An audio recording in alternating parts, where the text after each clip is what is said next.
What do you look for in a good laundromat? What does Yeah, I that mean think to you?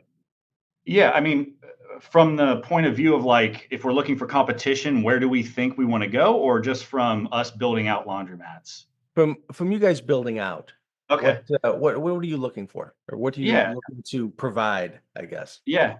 You guys know better than anyone, obviously, your surveys and polls and everything get great information, but most customers just want a safe, clean, well lit experience with attendees. So all of our stores are attended full time opening hours. Mhm. It gives that people a feeling of comfort and safety. And so I think our experience just revolves around that. Clean first and foremost, Mhm. add in the customer service experience, and then other things, of course, modern equipment. You're in and out faster.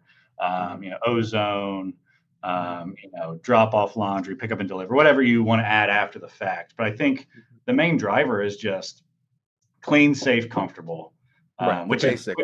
the Yep. basic, which is crazy because that's how far behind the laundromat industry has been. Like most places don't even offer those things. Right, right. They're not, keying in even on those basics. So, Right. it's yeah, Yeah, yeah, no, absolutely. exactly.